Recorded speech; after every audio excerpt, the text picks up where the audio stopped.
Aquí comienza Monos en Infinita.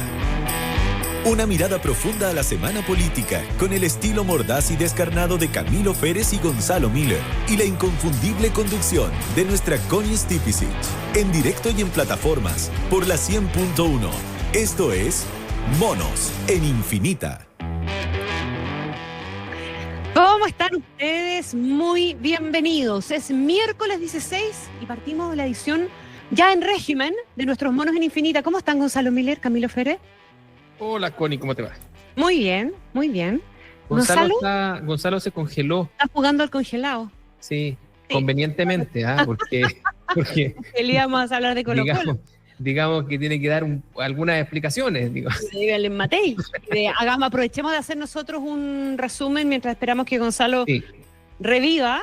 Se descongele. Sí, mira, la verdad es que no íbamos a partir hablando de Billy Matei hoy día, a pesar de que había cometido un par de desaguisados, al menos en la evaluación que se hacía desde el mundo político en las últimas horas, con lo de las cámaras del metro. Hoy día salió a defenderla el alcalde Sichel, diciendo que se trataba de cámaras de otra calidad, cámaras biométricas y no sé qué más, y no cámaras contadas 300 y tantas como las que efectivamente hay. Después se metió con el tema del litio y SQM.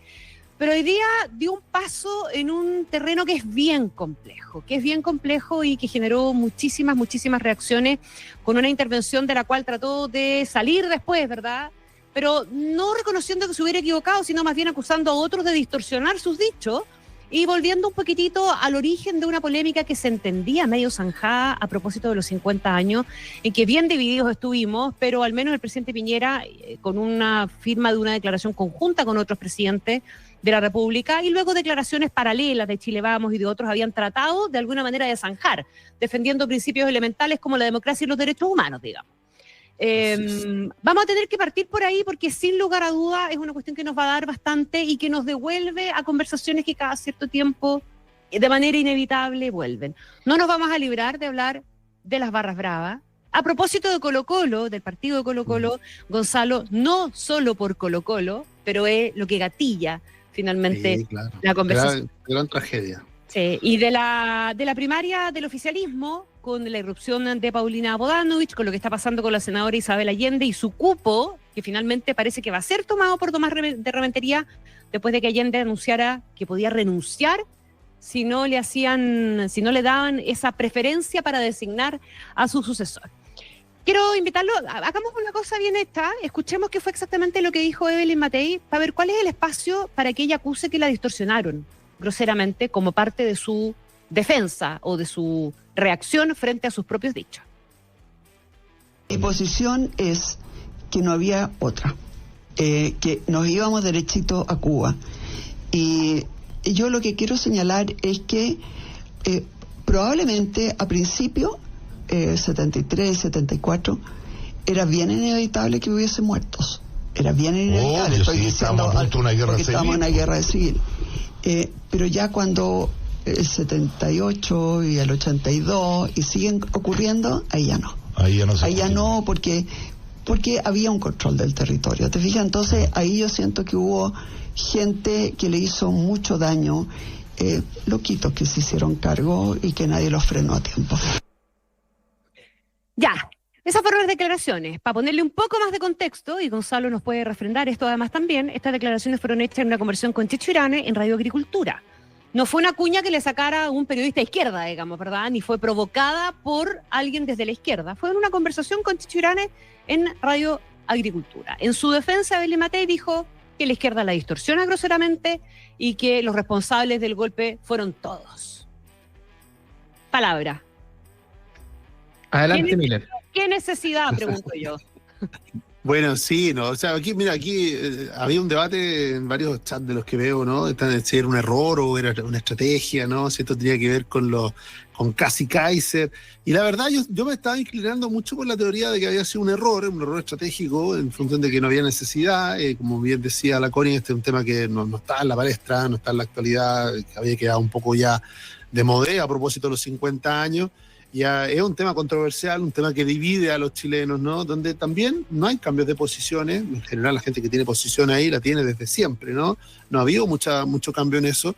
Y ella, bueno, transparente es lo que es su posición. Ahora, respecto de lo que dice, no es muy distinto a lo que dice, por ejemplo, la carta de Eduardo Frei Montalva a Mariano Rumor, ¿no? Explicándole por qué era inevitable lo del golpe de Estado. Yo sé que eso para una parte de la izquierda es imposible de separar, y fue parte del debate en los 50 años, el golpe de Estado de la violación a los derechos humanos. Y yo creo que la propia Evelyn Matei, que salió a aclarar su dicho, a propósito de la controversia, ¿no?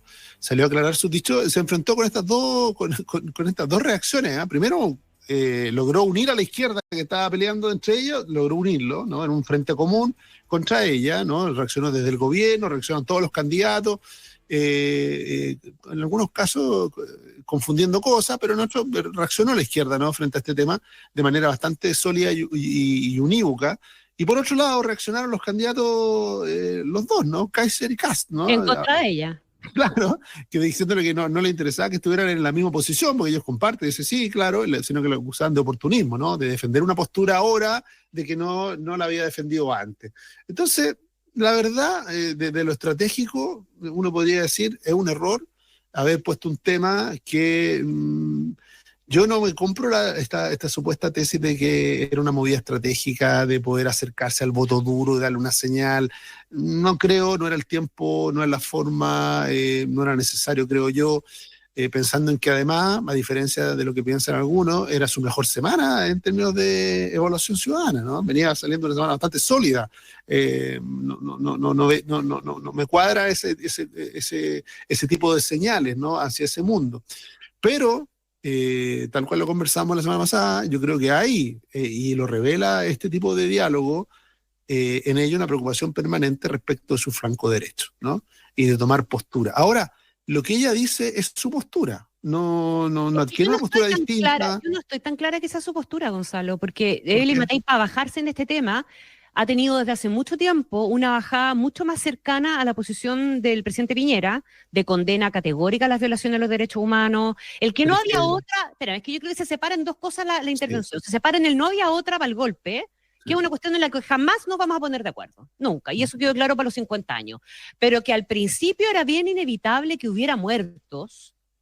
Esa parte... No, además que le extendió, perdona. No se condice con su forma de apearse en el y le extendió el plazo, además. O sea, dijo, no, bueno, 73, 74, si le da ahí un tiempo más, seguía un ratito, ¿cachai?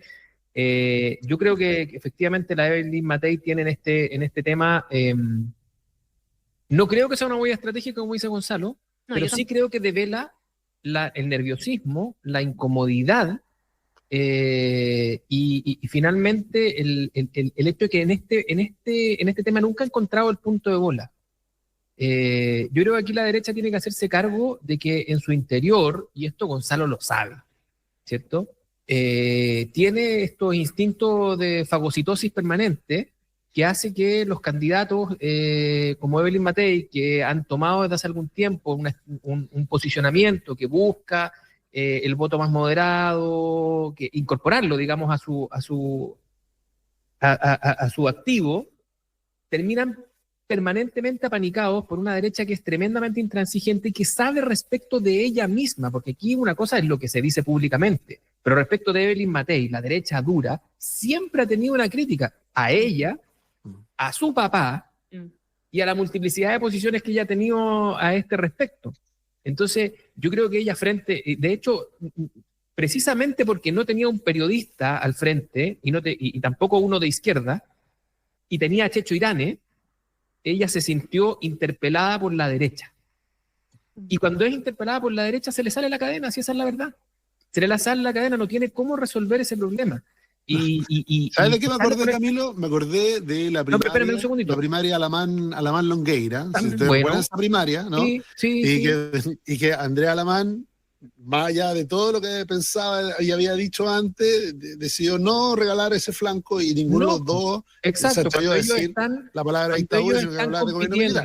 Cuando ellos están compitiendo por el voto de la derecha, no, este es como una cuestión que van a visitar permanentemente y nunca saben cómo resolver. Ahora, la resolvió de la peor manera posible, porque no solamente generó todos los efectos que dice Gonzalo, sino que además se metió en una declaración que es inaceptable, que es éticamente reprochable, que además la deja ella, digamos, la deja ella dando explicaciones, como lo hizo, cuando uno sale a dar explicaciones, ella trató de salir golpeando y todo, que no terminan de cerrar el tema. O sea, se metió sola ahí, inventó un espacio temporal además adicional para salir del paso y no dejó a nadie conforme.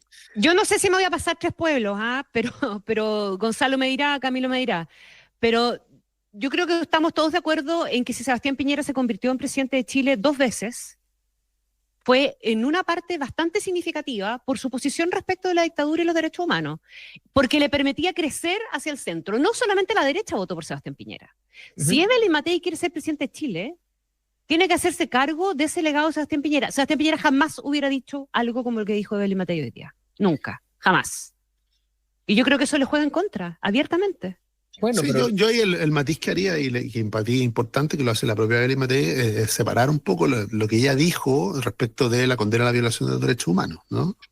Porque ella lo que está diciendo es, en todos los golpes de Estado, claro, aparece como era esperable o era de alguna manera, no podría decir, mira, vamos a ir a una guerra, pero no va a pasar nada. No, si hay una guerra, pasan las cosas, ¿no? Ella lo hace de una manera más descriptiva, que en nada cambia, lo que de alguna manera estamos de acuerdo, creo yo, que su posición en los últimos años respecto de hace mucho rato, no los últimos años, sino que podríamos decir los últimos 20 años en el caso de Evelyn Matei, de condena absoluta a la violación de los derechos humanos. O sea, yo creo que la mezcla de ambas cosas, ¿no? De creer de que esto es un retroceso en ese sentido, yo creo que, claro, es la reacción de una izquierda que está esperando que se caiga Evelyn Matei en algo para poder tirarse encima. Yo creo que es la derecha la que está esperando que se caiga Gonzalo. Finalmente, cuando mira las reacciones de Evelyn es provocado por la propia derecha. No, si ella claro. hoy día está jugando como si tuviera una primaria, es porque A, tiene la amenaza de que efectivamente tenga una al costado, B, oye, si esto finalmente fue lo mismo que pasó en Las Condes, pero en plano nacional. Y la derecha operó de la misma manera. Es un modus operandi. La gran Cubillo fue de la misma manera. Y Matei no lo puede resolver. No está demostrando que, como dice la Connie, tenga la entereza, digamos, que su minuto tuvo Piñera para decir, miren, ¿saben qué? De aquí no me van a mover. Ella no tiene esa interesa, ella tal vez no lo tiene resuelto internamente, porque finalmente aquí también se escapan todas las cosas que uno cree, pero es bien jodido. Yo creo que hay un nerviosismo que es bastante evidente. ¿A qué lo atribuyes tú, Gonzalo, ese nerviosismo? ¿A que hay una posibilidad de, como cree el senador Chaguán, que se ofreció para una primaria pensando en que eventualmente van a hacer una primaria igual Kaiser y Kast y se van a inscribir a último minuto? ¿Ese es el temor? ¿Cuál es el temor? Yo creo que yo creo que el primero, si entendemos de que esto no es algo estratégico, tenemos que asumir, en consecuencia lógica, de que si no es algo estratégico planeado para producir un efecto, es algo que es una reacción, ¿no? Algo que está en la categoría más de una reacción. Ella reacciona frente a una pregunta, lo hace, yo creo que bastante sinceramente respecto a su posición, y ante la crítica que se pone, y ante de alguna manera, el aprovechamiento también de sus palabras, durante la tarde, ella misma corrige, ¿no? Dice, oigan, aquí no se equivoque nadie, ¿no? Respecto a la condena a la violación a los derechos humanos, aquí no hay dos posiciones, ¿no? Y ella marca su posición, ratificando esa condena categórica a la violación a los derechos humanos. Distinto es, y de nuevo entramos a un sinfín de lo que tiene que ver si el golpe era inevitable o no era inevitable, las condiciones en que se dieron, y ahí, bueno, como les decía, uno podría leer a Patricio Aylwin, podría leer a Eduardo Frei, podría leer a un montón de personas que fueron actores relevantes de ese momento y están en la línea de que fue algo inevitable. Ahora, volviendo atrás, como no es algo estratégico, yo no lo sobreleería en términos de si estaba buscando un efecto deseado, ¿no? Porque no creo que haya sido así. ¿A qué reacciona? Al nerviosismo de un escenario cambiante. Bueno, tiene que ver también con que lo que vamos a vivir durante ambas primarias, ¿no? Ambas primarias, ¿no? Chan. a lo que nos van a llevar. Ambas primarias. Como yo vine la semana pasada, vine al programa, ambas primarias, lo dijo en Monos en Infinita. Se imprime. Como lo dije la semana pasada, pero parece que no me creyeron, ¿no? Yo le dije que a pesar de que considera que era una mala idea, a veces las malas ideas encuentran su momento, yo creo que estamos a puertas de que haya una primaria también en la oposición. Y puede ser que haya más de una primaria. Yo creo la verdad que la lógica de que haya una primaria Kass-Kaiser, yo la verdad, esa, a pesar de que tiene lógica, no me la compro. ¿Y cuáles serían las dos entonces posibles? Yo creo que sí va a haber. La de Chaguán va a terminar, Carter y va a Matei. terminar Carter, Chaguán, Matei y alguien más. Ya, ¿y cuál sería la segunda? Y la primaria del oficialismo, ¿no? Es que te entendí que podía haber dos en la oposición. No, es que hay muchos que dicen que va a haber una primaria Kaiser-Kass y la ponen como... Yo esa primaria la veo muy difícil porque primero si esa primaria fuera ahora en 60 días más, el riesgo de José Antonio Kass de perder esa primaria es importante, ¿no? Y yo no veo cómo alguien que ha sido candidato durante 10 años a presidente y que quiere forjar y que ha explicado durante tanto tiempo de que es muy importante para él llegar a primera vuelta, para asegurar una fuerza parlamentaria, pondría eso en riesgo en una primaria. Entonces, esa primaria no la veo tanto, a pesar de que hay algunos que... Meo les marcó el camino. ¿Por qué? Ahora pide que lo metan en la primaria, entonces... No, claro. Entonces, ahora todos quieren estar en primaria, se pusieron de moda las primarias. Bueno, pero lo que quería decir, lo que va a poner de moda la primaria y el ciclo de primaria de estos 60 días de primaria es que van a ser primarias mostrándose el ombligo muy hacia el interior. Uno mira la primaria del oficialismo, la primaria va a estar muy mirando al 20 al 30% que apoya al gobierno, y la primaria de la oposición va a tener un componente de derecha exacerbado para lo que debiera ser hoy día la disposición de la oposición, que es bastante más que la derecha, ¿no? O sea, el 60% que se declara de oposición a este gobierno no es de derecha, la derecha es mucho menos, pero como es muy dominante la derecha y habiendo dos primarias, o una primaria al menos, sí, yo creo que se nos va a producir ese tipo de efecto, y por eso me acordaba del efecto Alamán-Longueira, ¿no? En su propia competencia. Oye, pero ese recordatorio no es muy bueno porque ninguno de los dos terminó la... Lo que dice respecto del efecto... apanicado por la derecha. Ajá. Ninguno se atrevió a hablar de dictadura. En su minuto, Alamán terminó creyendo que su tarea era ser más momio que Piñera, o sea, más momio que Longueira. Difícil de sostener, digamos. ¿Ah? Sí, y fue una tesis equivocada, ¿no? Yo lo planteo así como el efecto primarias va a ser un efecto muy político, muy hacia adentro, y cada uno con un límite y con sus propios lastres. O sea, la misma semana, ¿no? Vemos que la ex ministra Janet Jara, ¿no? Que dice, no, yo quiero ir más allá del Partido Comunista, y le preguntan dice, y a continuación dice, yo no apoyo la violación de los derechos humanos en Venezuela, pero en Cuba tenemos un sistema democrático distinto. ¿Por qué? Porque eso es una línea roja, ¿no? Y una línea roja para el Partido Comunista y una línea roja para la izquierda. Y fíjese usted que esa línea roja de Cuba no es un límite para el Partido Comunista. Carolina Toá también la ve, la línea roja, ¿no? Y de hecho no ataca a Jara respecto de esa declaración, sino no la cuestiona, sino que la hace al revés, la da vuelta hacia la derecha y dice, bueno, la derecha debiera dar explicaciones respecto... No, pero Carolina Toá le dijo a Jara que en Cuba no había democracia, se le contestó el mismo día, fue del lote de gente que salió a responderle. Lo que yo veo es que, de alguna manera, tanto en la primaria de la izquierda, ¿no? Que va a ser una primaria muy centrada al 30%, como en la primaria de la oposición, haya una o más, para los que creen que va a haber más. Yo creo que va a haber una, ¿no?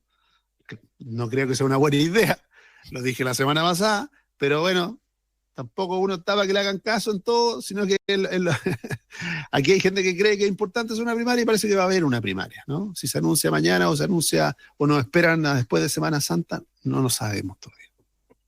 Ahora, con esta declaración de Evelyn, yo creo que le hace un flaco favor a su posición, incluso en esa primaria.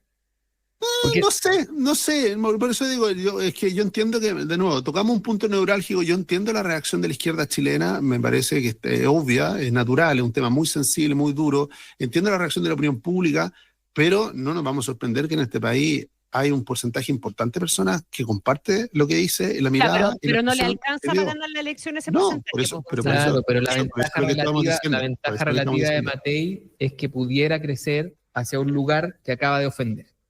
Sí, de manera absolutamente inédita y moral. Camilo, aquí, por eso le digo, como vamos a tener mucha disonancia en términos de que el lenguaje de las primarias para muchas personas va a ser un lenguaje ajeno, distante, y en algunos casos, incluso como dices tú, ofensivo para ciertas personas, ¿no?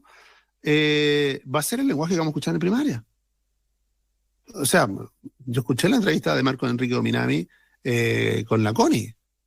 O sea, ese lenguaje, póngale volumen. Hoy día en la primaria. Aprovechar de mandarle un mensaje a Marco Enrique. Yo nunca fui asesora de Andrés Velasco, porque hoy día en una entrevista, no sé, en algún medio, dijo como que yo lo había agredido porque yo era el lote de periodistas con intereses y como que daba boleta en algún momento, y que yo tendría que haber dicho que a mí me gustaba Andrés Velasco y no me gustaba él. Yo jamás he sido asesora de Andrés Velasco. Yo que ese paño lo conozco. Yo que ese paño te lo conozco, te puedo decir que Marco inventó la técnica Murcia. Sí, no, por eso digo, además, lamentablemente eso atenta fuertemente contra la participación que se espera para las primarias. Aquí yo escuché el otro día a un experto electoral que a veces la chunta, a veces la chunta poco, ¿no? Hablando de millones y millones y millones de personas yendo a votar a la primaria. Aguántenme un metro, ¿eh? Depende de la fiesta en la que nos vamos a invitar a las personas, porque si esta se transforma en la primaria de los partidos y de los límites y de la política y del lenguaje político y de quién es más de derecha o quién es más leal al gobierno, de cuando cada una de las primarias, yo no sé si van a ser tan convocantes esas primarias, ¿no? Yo le pondría un asterisco o un signo de interrogación. No, bueno, y si se le sigue saliendo la cadena permanentemente a los actores, porque aparte de la tía Evelyn, estas 2 semanas, Paulina Bodanovich ha andado por ahí también. ¿Ah? Bueno, y también en el vamos desdiciéndonos, compañeros, de lo que acabamos de decir, y bueno, si la cagué, bueno, ahora digo que no, que en realidad lo que dije no era tan así, digamos, no, si compañero de Rementería, vaya nomás, usted ocupa el cupo en el Senado, y así suma y sigue. ¿Ah? Así es, ¿no? Yo creo que la crisis que está viviendo el Partido Socialista yo la miraría con lupa. Yo a esta altura me atrevería a decir una cosa, por lo menos. Yo no sé si Paulina Bodanovich va a ser inscrita para la primaria el 29 de abril. Yo creo que eso puede ser uno más de los cambios de opinión a los que nos ha venido acostumbrando en el último tiempo. O sea, si Paulina Bodanovich lo que quiere hacer es fortalecer la posición de su partido, ¿verdad? Pensando, por ejemplo, en una elección parlamentaria. Las listas parlamentarias,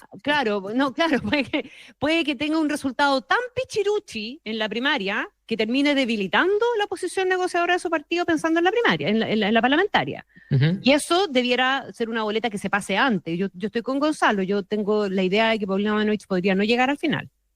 Porque lo que nos podemos encontrar es que de aquí a 2 semanas, lo que mostrar la primera mirada de la primaria del oficialismo es que parece que hay 3/3 bastante cercanos. O sea, es tan probable que gane Jara como que gane Winter o como que gane Tobá. Esa es la realidad hoy día. Uh-huh. No digo que vaya a ser así en la primaria, pero hoy día es el escenario. Uh-huh. Y ¿qué poder sí tiene Bodanovich? Yo veo muy difícil por el poco tiempo, porque no es tan conocida, porque no ha sido percibida antes como candidata presidencial, y eso es un músculo que hay que trabajar con el tiempo, no se parte de 0 a 100.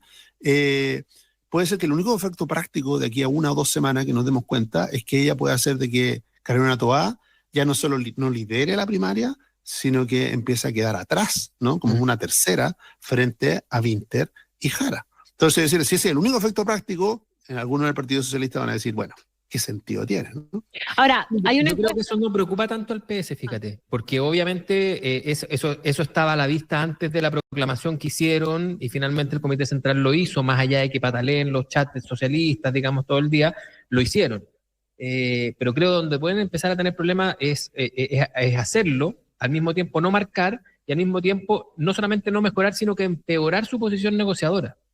Porque el problema que tienen los presidentes de partido, y le voy a pedir disculpas a los auditores de meternos en este tipo de cuestiones que son tan prosaicas, pero bueno, son parte de, El problema que tienen los presidentes de partido cuando son candidatos es el que alguna vez se acuerdan ustedes que enfrentó Chaulson cuando fue candidato por Santiago Centro. ¿Cuál? Que entregó cupos para sí. sostener su candidatura. Llegó muchos municipios. Que debilitaron al partido de manera brutal y además perdió la elección. Entonces, esa tentación, piensa tú que hoy día el Partido Radical dice, yo voy a ver a quién voy a apoyar. Entonces, ¿y qué conversación va a tener el Partido Radical para ese apoyo? ¿Cuántos me da?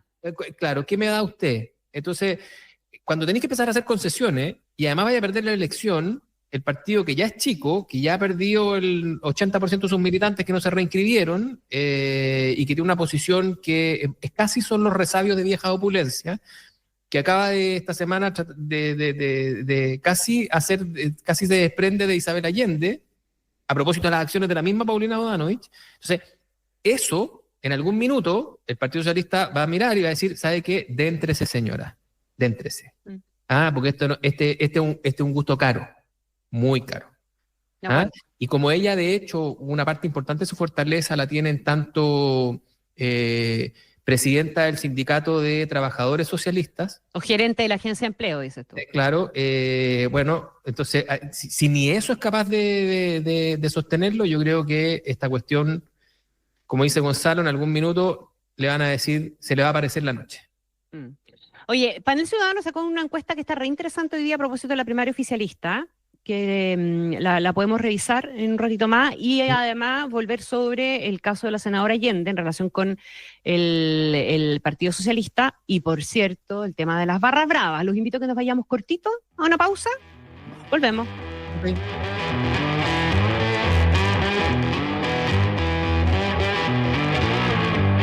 Escuchas Monos en Infinita con Connie Stipicic, Camilo Férez y Gonzalo Müller.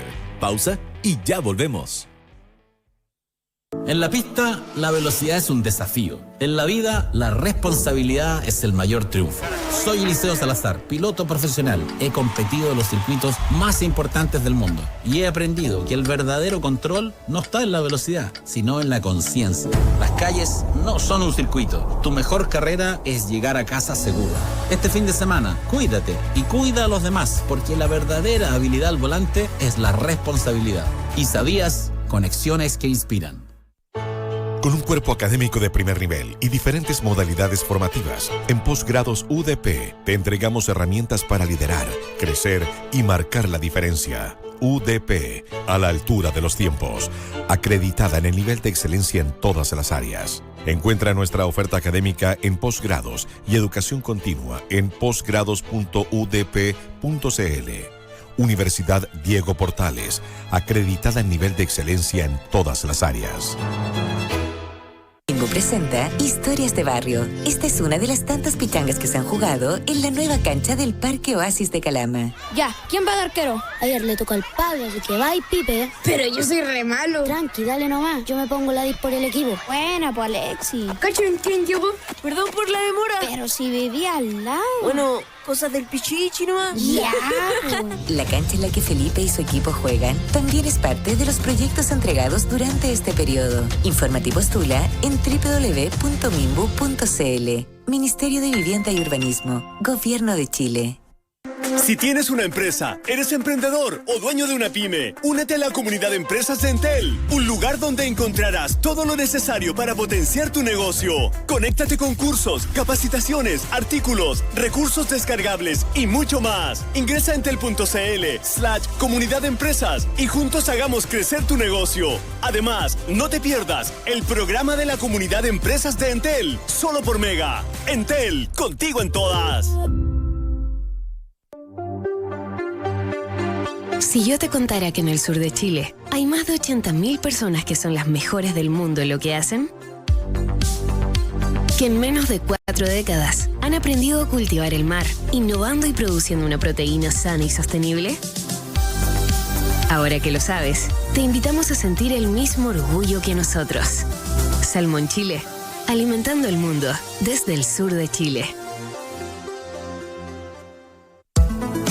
Infinita es mucho más que radio. Todo lo que te sirve, te informa y te sorprende lo tenemos las 24 horas del día. Infinita.cl.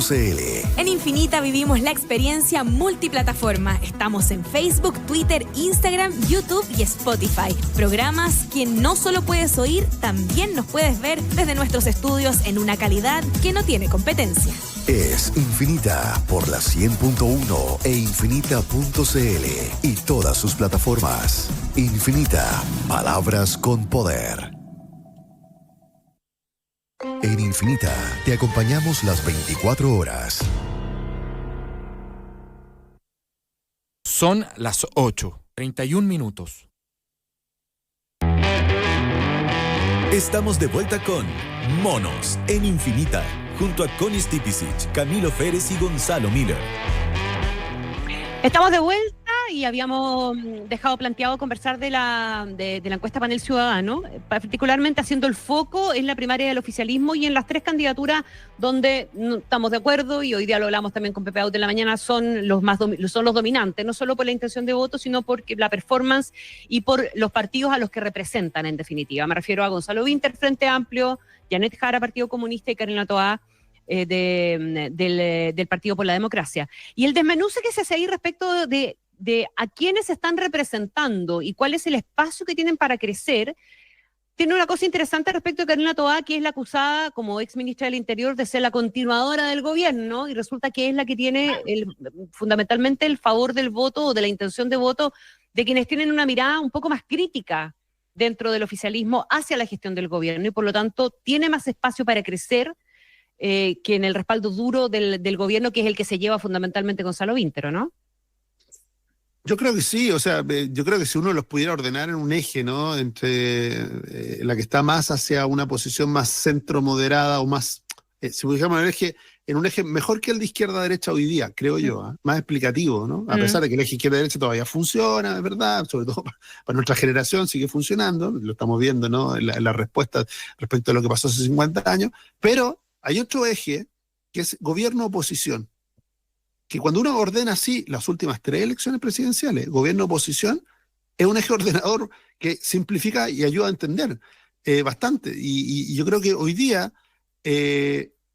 Toá está más cerca del eje de aquellos que, siendo contrarios a este gobierno, la miran como alguien que está haciendo un esfuerzo o que hizo un esfuerzo por hacer las cosas, por enderezar, por arreglar, por mejorar, le hacen un reconocimiento y la miran respecto del menú, ¿no? O sea, cuando aparece alguien que les queda muy lejos a ese tipo de elector que está en la frontera, podrían pensar en votar por ella, ¿ah? Pero, ¿cuál es el problema en que está Karina Toá? Gonzalo casi dijo que votaba por ella, ¿te acuerdas tú el programa pasado? Casi. No. Cuando lo pusimos, ¿en qué escenario fue? Kaiser Toá. Sí, no, yo dije que no votaría por ella. No me enredé porque que por Jara no votarías, ahí fuiste categórico, con Toá no fuiste categórico. Sí. No.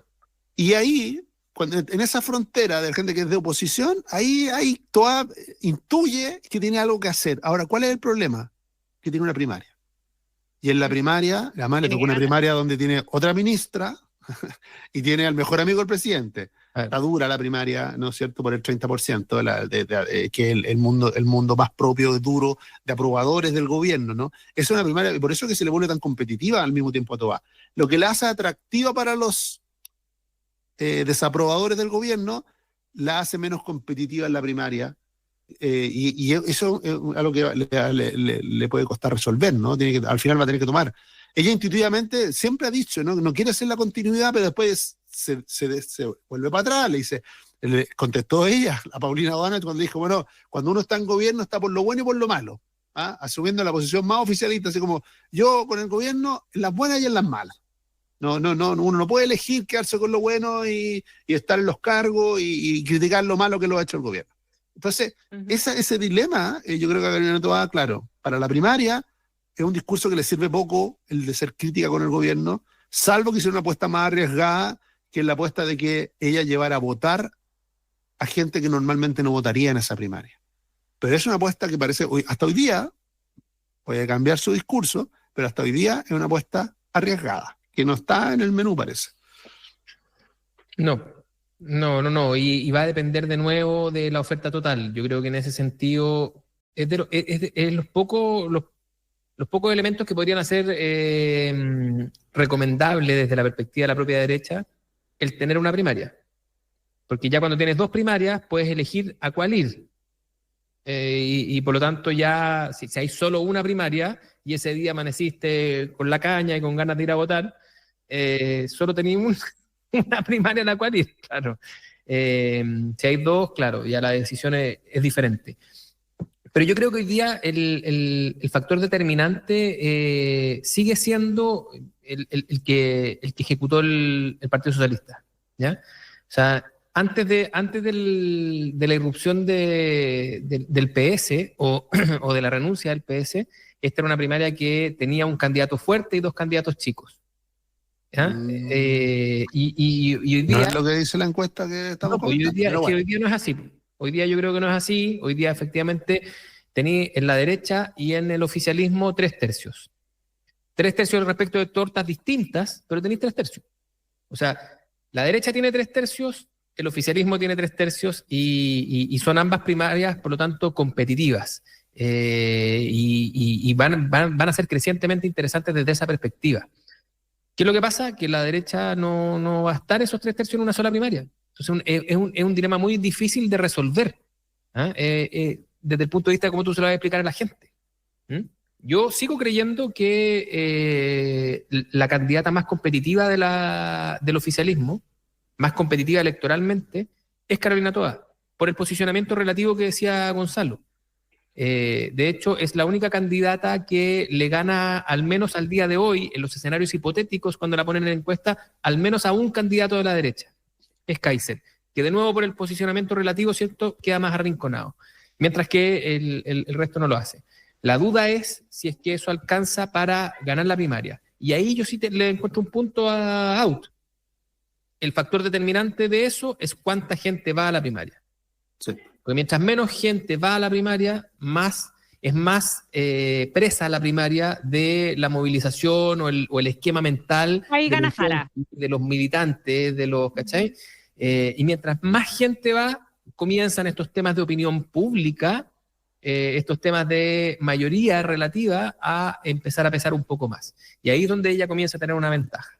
Y solo para darle el punto a Camilo, porque yo encuentro razón, el discurso en la interna del Partido Socialista, en los chats que ya a Camilo ya lo sacaron de esos chats, pero en la interna del Partido Socialista, el gran discurso es: tenemos más diputados, tenemos más senadores, tenemos más alcaldes, vamos a hacer sentir nuestra fuerza territorial.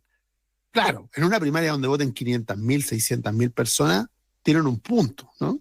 Pero en una primaria de 1,5 millones ya se transforma en los grandes números, se pierde el control, no hay partidos capaces de movilizar a esa escala, ¿no? Ninguno de los partidos capaces de movilizar a ese nivel. Y por lo tanto, requiere toda, de hecho, la gran beneficiada de una gran participación, creo yo, en términos relativos, es toda. Ahora, no sé con qué discurso vamos a hacer, y esto vale para todas las primarias. ¿Cuál es el discurso por el tono que están tomando las primarias, no?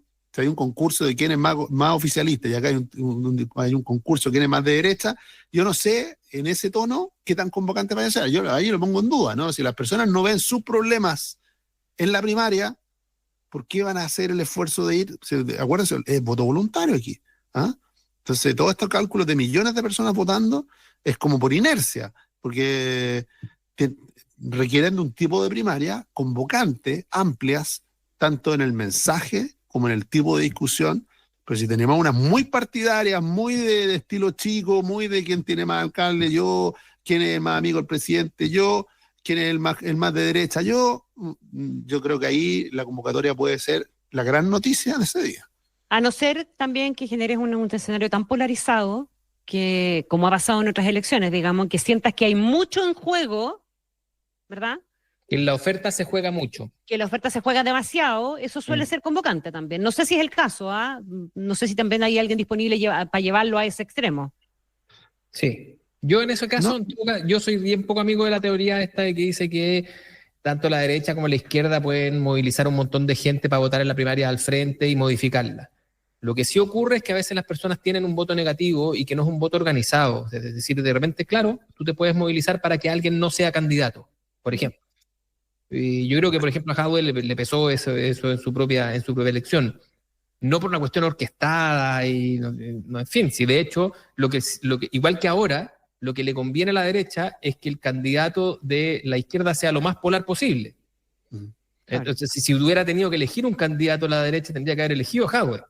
No, yo creo que la Connie tiene un punto respecto a la polarización. La última primaria, que fue muy polarizada, ¿no? La Jadwe-Boric movió 1.700.000 y en la derecha esa primaria movió 1.300.000.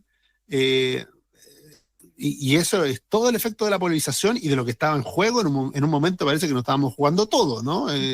Estamos hablando de las elecciones de junio, recién habían ocurrido las elecciones municipales con un desastre electoral para la derecha y tuvimos primaria en junio y después el efecto en noviembre. Entonces, el voto voluntario creo yo que nos puede llevar a unas primarias más parecidas a las del 2021 en cantidad de movilización de personas para tener una primaria. 1.700.000 en la primaria de izquierda y 1.300.000 aprox, ¿no? En la primaria de derecha. O sea, estamos hablando de que 3 millones de personas fueron a votar en ambas primarias. Pero esa es la que tú decís, la que salió Sichel. Sí. Por eso digo, en el 2021, en esas primarias, 3 millones de personas fueron a votar con una polarización full, ¿no? Veníamos full estallido, veníamos full polarización. Movilizó a esos mundos, ¿no? Cuando había mucho en juego, recordemos que la primaria que podía ser Jadwe el candidato, eso movilizó a mucha gente a ir a votar a esa primaria para que no fuera Jadwe, ¿no? Y lo mismo acá, al otro lado, ¿no? Mucha gente que iba a votar para que no fuera Lavín. ¿Hubo elementos de movilización? Sí, lo hubo. Fueron a votar en esas magnitudes. Si esperamos que vayan a votar ahora el doble, que es la expectativa, ¿no? O sea, en torno a 6 millones de personas en la primaria, faltan elementos. La polarización no creo que sea no, eso no ha cambiado. O sea, hoy día la barrera de ser precandidato es una barrera súper dura. Es súper dura porque en definitiva ahí se quedó Lagos, ahí se quedó Lavín, ahí se quedó, o sea, que no logran pasar la barrera de la votación de nicho para llegar a la elección nacional. Me pasa una pregunta, ¿y estamos tan mal como estábamos el 21? ¿Mal de qué? ¿Como país? O sea, si elegimos a Sichel, estábamos más mal que ahora. Con esa escenario, para comparar el escenario, porque ¿es tu alcalde Sichel, Camilo? Sí, yo sé, pero hago la pregunta en serio, para comparar los escenarios, porque ese escenario donde el país estaba de verdad jugándose hartas cosas. Ya, dame un segundo, porque yo creo que ahí sí nosotros nos hacemos trampa. Nosotros estamos viviendo una burbuja o vamos a ver si es que es una burbuja, pero nosotros tenemos una burbuja de normalización que, dame 2 segundos para desarrollar la lata, es tributaria de los 2 procesos constituyentes.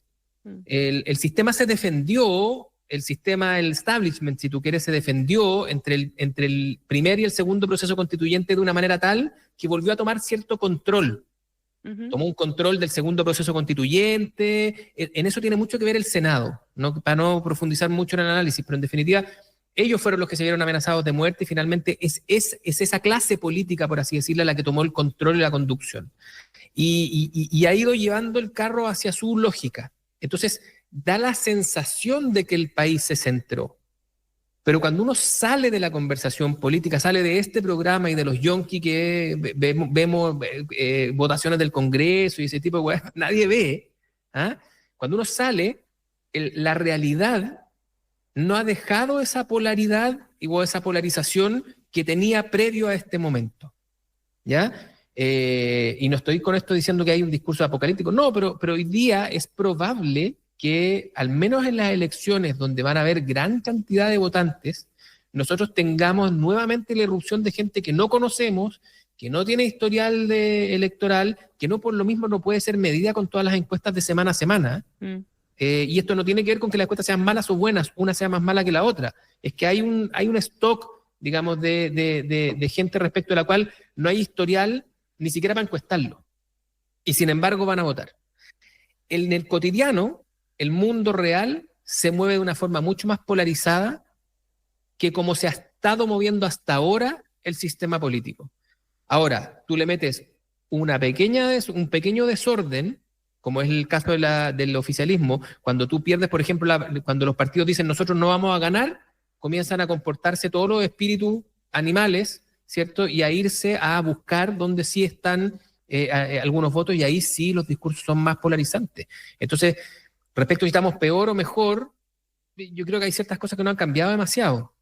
No, yo en esto estoy más con la Connie. Yo creo que sí, cuando uno mira desde el lenguaje, ¿no? Desde el lenguaje de los propios candidatos, el tipo de lenguaje, ya es un lenguaje mucho, en un tono más, más normal, ¿no? Más más adversarial y no de enemigos, aquí no hay nadie hablando de cambio, no hay discurso de cambio de modelo. Cuando la candidata comunista pide que por favor la nueva constitución se la dejen al mar, porque tiene que ir a una primaria, tiene que ordenarse. O sea, hay elementos ordenadores que vienen desde la propia sociedad, creo yo, no de la élite política, de decirle, ¿sabe qué? No me hable tanta cuestión de la institucionalidad, hábleme de seguridad, hábleme de que tengo un problema en el bolsillo, porque me dijeron que las cuentas de la luz no iban a volver a subir, y en julio van a volver a subir, y ese tipo de preocupaciones sí son movilizadoras, y solo para rescatar algo de lo que dijo Camilo, podríamos leerlas como polarizantes en términos de que son demandas intensas, ¿no? Urgentes. Para ahora, no para que me diga usted que en 10 años más vamos a alcanzar a superar el problema que tenemos. No. Ahora, ¿qué va a hacer ahora para que yo esté mejor? Y desde ese sentido, claro, hay una urgencia que le pone acelerador. Pero así los países eligen a Trump, digamos. Claro, a Milei, a lo que queráis. Sí. No, claro. No, perdona, Gonzalo, me refería a esa polarización, no una polarización en clave constitucional. No la polarización al revés. Sí. Ya la constitución, la reforma constitucional, la nueva constitución transformó en una mala palabra, no la quiere usar nadie, ¿cachai? No está en la agenda, nadie la quiere poner arriba. No lo veo. O sea, no veo a nadie poner. O sea, estando en desacuerdo totalmente, creo que Evelyn tocaba una mejor tecla desde esa perspectiva cuando hablaba de la pena de muerte que cuando hablaba de la dictadura. Bueno, es que yo creo que eso es lo que explica también de que le va a pasar a todos los candidatos la búsqueda de la tecla correcta, ¿no? A veces va a ser muy de prueba y error, ¿no? Con los costos que eso tiene, obviamente, ¿no? Porque estar ensayando en público, no es fácil, ¿no? Pero va a ser muy de prueba y error porque están buscando la tecla correcta respecto de muchos temas, con este sentido de urgencia, de inmediatez que domina la vida. No es que domine la vida política, no domina todos los aspectos de la vida. O sea, cuando ahora, todo. ¿Hay hoy día algún político que suba el rating? Yo creo que no. Sí, hay.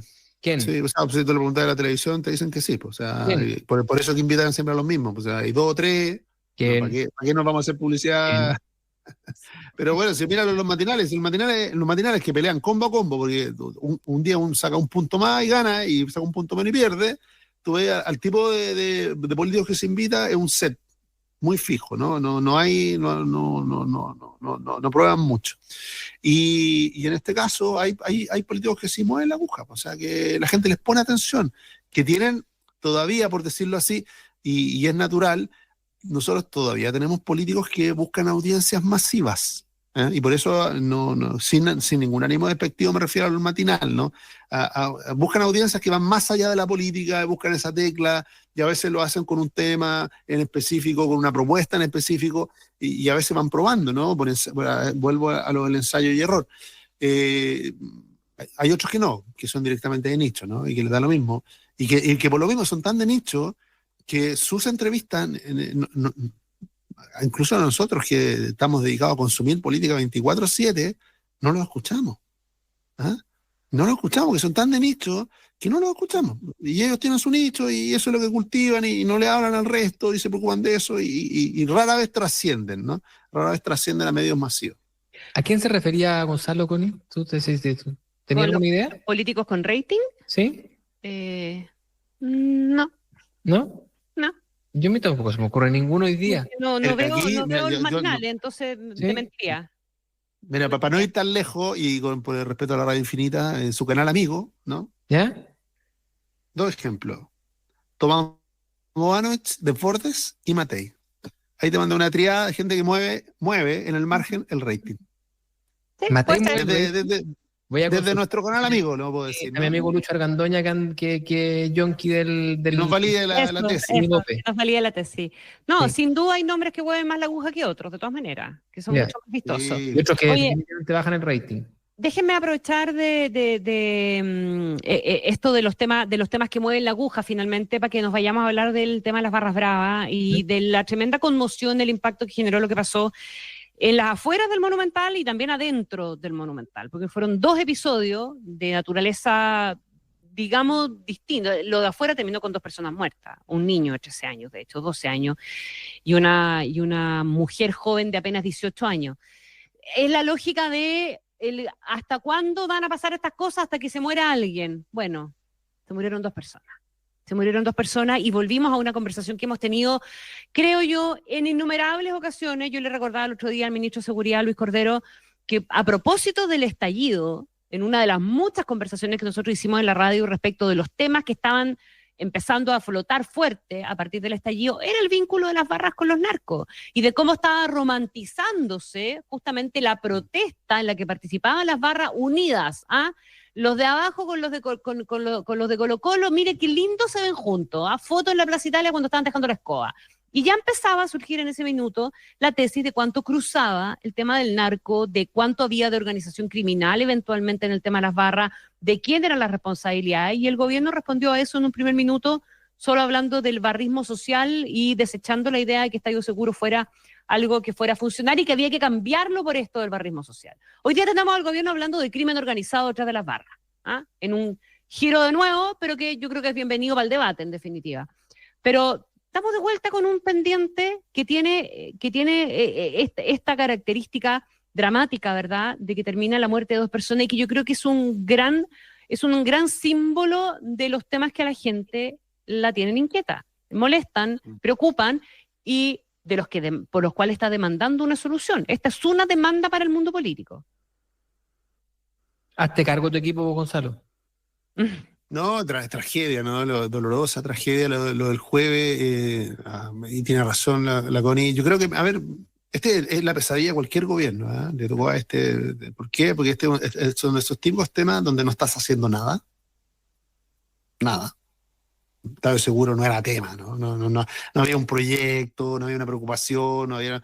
Cuando uno mira a la persona que estaba a cargo, uno se da cuenta que no era prioridad, cero prioridad, cero preocupación, y justo se transforma en un tema relevante, en un tema y que te sacan a la pizarrón a ver si había hecho tu pega bien, no lo había hecho, y eso es lo que tiene el delegado presidencial, que le ha dicho, oye, pero si esto lo he hecho 100 veces, ¿no? Firmar a un partido 1 hora antes, da lo mismo, o sea, aquí nadie revisa nada, no importa nada, no pasa nada, hasta que pasó. Y cuando pasa, empieza la operación al revés, ¿no? Empieza a decirle, oiga, ¿y usted por qué firmó 2 horas antes del partido el plan de seguridad? Chuta. Y aparece como una negligencia grave, una ineptitud. Y lo es, ¿no? Pero claro, como lo había hecho 60 veces, no solamente este delegado presidencial, ¿no? Quizá todos los últimos delegados y los intendentes, ¿no? Pero bueno, a él le tocó la tragedia, le tocó que se le murieran 2 personas, que no mueran en el estadio, porque la primera reacción del gobierno creo yo que es muy mala, es muy instintiva, ¿no? De culpar a la NFP, mira, a nadie le gusta la NFP, tienen razón, a nadie le gusta la NFP, pero de ahí a culparla por lo que pasa en la calle, porque lo que estamos lamentando, las muertes que estamos lamentando es algo que ocurrió, no ocurre adentro del estadio, ocurre afuera, ¿no?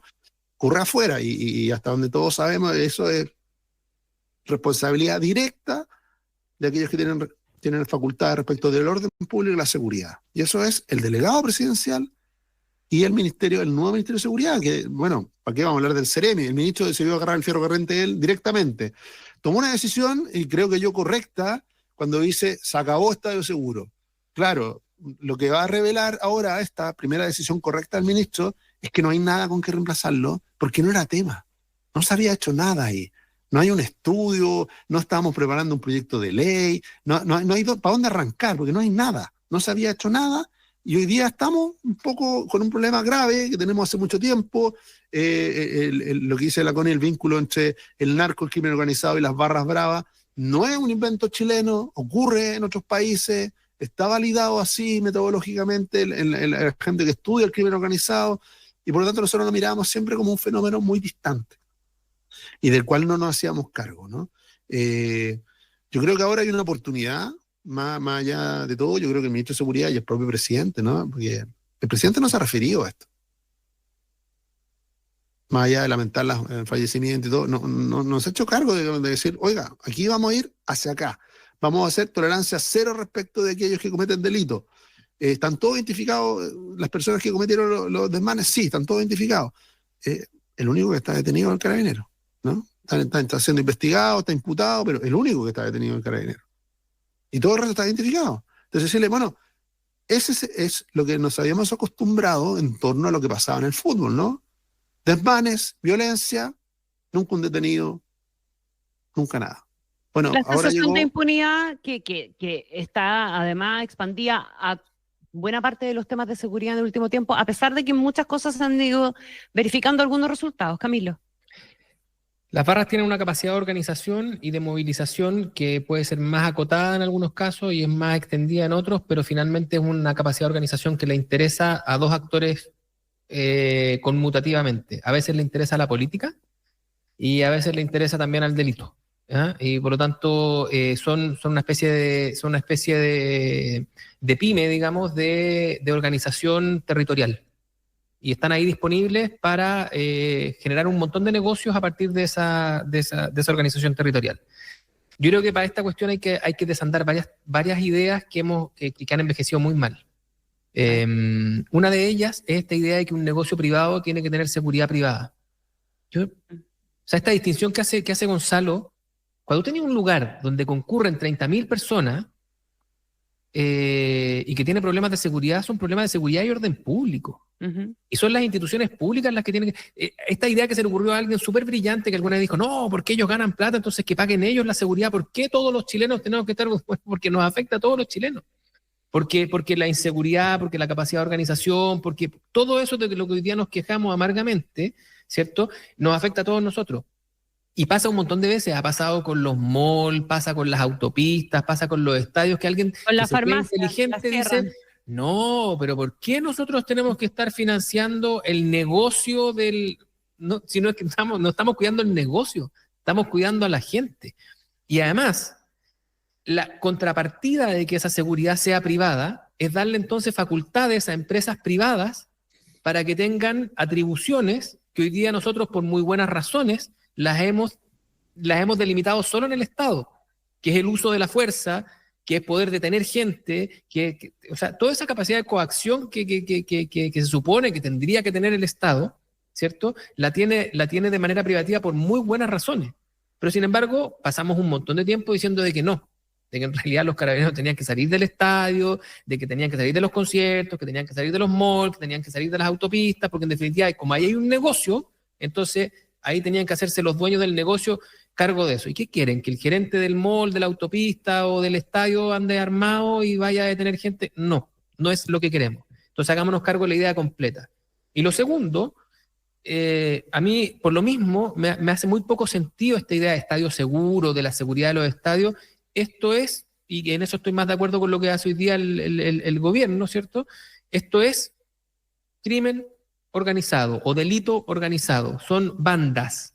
Son bandas que tienen una existencia permanente, que tienen líderes, que tienen formas de operar y tienen que ser combatidas con las herramientas del delito organizado. Hagámonos cargo y borremos todas esas distinciones que suenan bien, que pueden subir el rating, que te sirven para un matinal, pero que en realidad, desde el punto de vista práctico, civilizatorio, tienen cero efectividad. Yo creo que es parte de las cosas que nos tenemos que hacer cargo. No, sin ser experto en seguridad ni en nada de eso, no me checa, como dicen los mexicanos. De acuerdo. De acuerdo. Oye, son las 9. Oye, ya, pues. Me acabo de dar cuenta. ¿Ah? Me acabo de dar cuenta. Ya, no hablamos de Tomás Rementería, que finalmente va a ser el sucesor. Parece que sí, según lo que estoy viendo acá, sí, él habría dicho que... No se humilla el candidato de la senadora Allende. Claro, después de que dijo que no, que esta cuestión va a tomar el cupo de Isabel Allende en el Senado. Esto básicamente tiene que ver con una revisión de sus propias formas de actuar de la mesa de Paulina Bodanovich, que está cuidando un flanco que dejó bien descubierto ahí con Isabel Allende. Yo creo que esta es la primera derrota de esa mesa, ¿no? Yo creo que esta es la primera derrota de esa mesa. A mí no me extrañaría, no, yo lo voy a decir. No, yo lo voy a decir. Yo lo que miro es que hay demasiado una sobrevaloración de los partidarios, de la lógica partidaria interna en la construcción de la candidatura de Paulina Bogdanich. O sea, solo un dato, ¿no? Paulina Bogdanich no ha ganado nunca una elección. Así es. Nunca. Entonces, y ha competido, no es que no haya competido nunca, ha competido y no ha ganado. Underwood. ¿Ah? Entonces decirle, ojo con lo que te puede dar poder en la interna partidaria, que muy bien lo describió Camilo, no voy a abundar en eso, no necesariamente te transforma en un candidato atractivo para la gente, ¿no? Y de eso no es vuelta. Yo creo que eso es algo que yo creo que la propia Paulina se va a querer ahorrar de aquí a un par de semanas. Señores, les mando un abrazo grande, que tengan un buen fin de Semana Santo. Hasta la próxima semana. ¿Y la próxima semana con primaria o sin primaria en la derecha? La próxima semana, Gonzalo. Tomar una decisión, ¿o no? Sí, yo creo que no va a tener que esperar tanto. Yo creo que puede ser que mañana, antes de irte, Camilo, te lleve las primarias. Déjale, ya. Ya, un abrazo grande, que estén bien. Chao. Chao.